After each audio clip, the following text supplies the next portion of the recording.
My name is Amber Burns. I'm doing my final project on Gary Ridgway, also known as the Green River Killer, often considered the most prolific serial killer in the U.S. He was active from 1982 to 2001 in King County, Washington.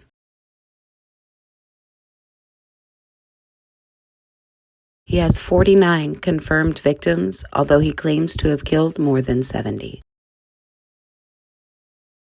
He targeted vulnerable women, often sex workers or runaways. The youngest of these was 12 years old. He lured them into his truck, sometimes with charm, but usually with money. He disposed the bodies of his victims, often in clusters in remote wooded areas, mostly in King County.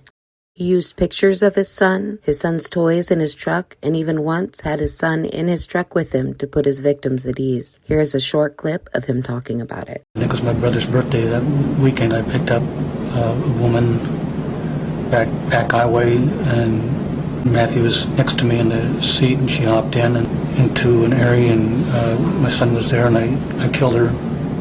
Real sure my son didn't see it, but that only happened one time. The investigation had many challenges. Here are three of the biggest.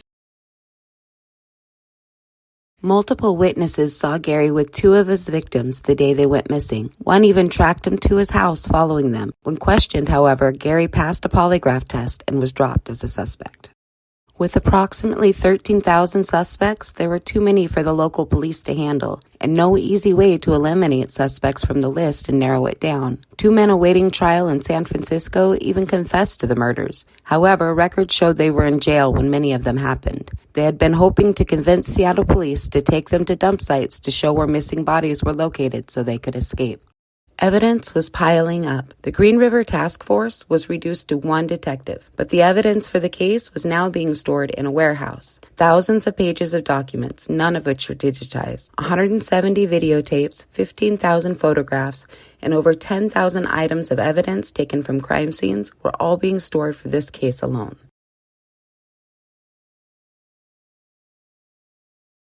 In 2001, 10 years after the Green River Task Force was reduced to one detective, advancements were made in DNA testing. The crime lab begins examining cold case evidence from the Green River murders using the new method. A sample taken from Gary Ridgway in 1987 was matched to DNA found on 3 victims.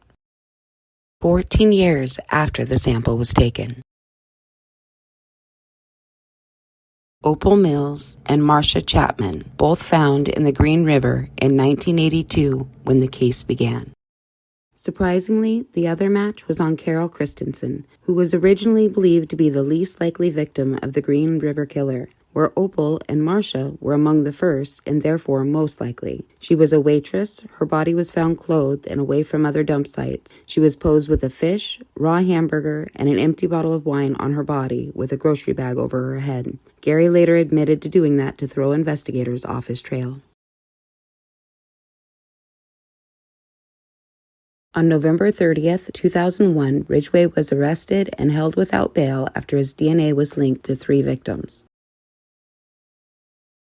On June 13, 2003, Ridgway agreed to plead guilty and appealed to avoid the death penalty. The deal required that he helps investigators as much as possible to find the missing victims so that their families can find closure. On December 18, 2003, Ridgway was sentenced to 48 consecutive life sentences without the possibility of release. This became a large factor in the decision to drop the death penalty in Washington state.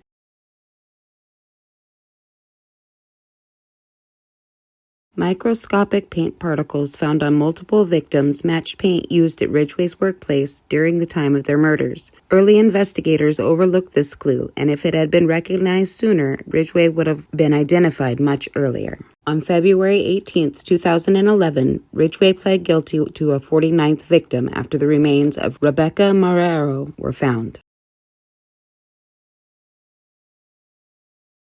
The scene where the remains of 2 women were found in Auburn, 2 of the at least 49 women Gary Ridgway, the Green River Killer, pleaded guilty to killing. Years and years of collecting scores and scores of bodies of young women and girls. As you're going through this experience, tracking down this serial killer, how difficult was it personally for you to move through that?